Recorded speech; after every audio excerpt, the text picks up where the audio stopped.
এখন বাজে প্রায় 7টা। ঘুম থেকে কিন্তু উঠে পড়েছি।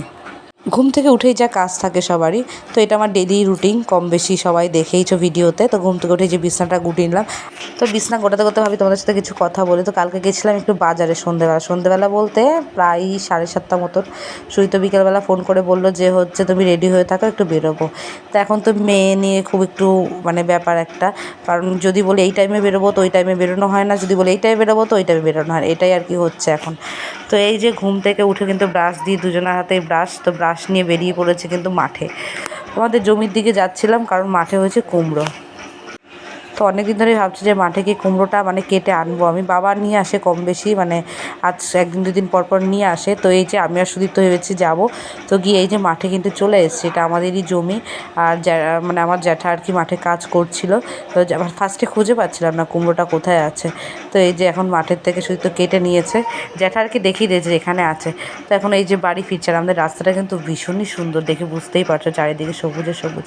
তো এই যে বাড়ি এসেছি, বাড়ি এসে মুখ ধুলাম। মুখ ধুয়ে আজকে যেহেতু চা ফা কিছু খাবো না, কারণ হচ্ছে একটু পুজো দেবো মন্দিরে। তো অনেক দিন হয়ে গেল যে মন্দিরে পুজো দেওয়া হয় না, তো আজকে ভাবলাম পুজো দেবো। তা কালকে আজকে প্ল্যানিং সেভাবে ছিল না পুজো দেওয়ার।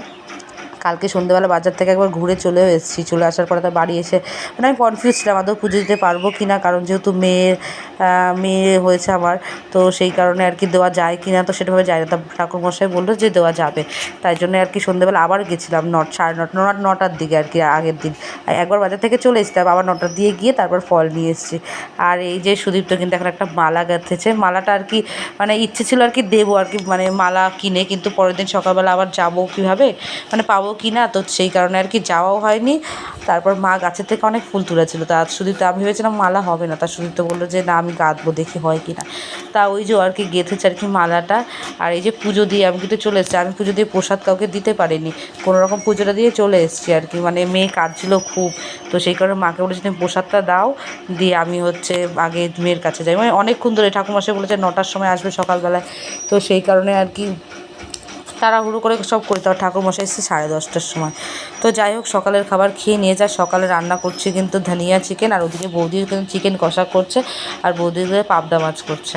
তো এই যে খাওয়া দাওয়া করে মেয়েকে ঘুম পাড়িয়ে ঘুমাচ্ছে না কোনো রকম আর কি রেখে, মার কাছে রেখে এই যে বেরিয়ে পড়েছে কিন্তু চাকদা যাওয়ার উদ্দেশ্যে। আজকে আমার ডাক্তার দেখানো আছে। তো ওই যে ওখান থেকে কাজ সেরে চলে এসেছি বাড়ি। আর ওদিকে পালপাড়াতেও গেছিলাম। তো বাড়ি এসে দুপুরের মেনুতে যে ভাত ডাল এসবই ছিল, যেটা আমি করে গেছিলাম ধনিয়া চিকেন।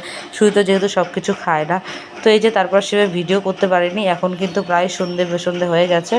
তারপরে এই যে জামা প্যান্ট ছিল চেয়ারে এক গাদা, এগুলো সবকে আর ভাঁজ করতে হয়, তাই সুইতোকে বলছিলাম তুমি ভাঁজ করো। তা যাই হোক, একটু হাসাহাসি হচ্ছিলো। আর এই যে কেমন একটু আমরা একটু বেশি একটু হাসাহাসি হচ্ছিলো, কারণ এক জায়গায় থাকলে তো একটু খুঁটিনাটি ঝগড়াও লেগে যায় আর কি। এর সাথে ভালো কথা বলতে বলতে কি আবার ঝগড়াও লেগে যায়। তার এই যে আর সুদীপ্ত কিন্তু আজকে বাড়ি চলে যাবে রাত্রেবেলায় খাওয়া দাওয়া করে, আর আবার নাও যেতে পারবো, বলতে যাবে। আর এই যে তারপর সেবার ভিডিও করিনি, ভিডিওটা কন্টিনিউ হয়নি। তার ভিডিওটা কেমন লাগলো বলো সবাই কমেন্টে বন্ধুরা। টাটা।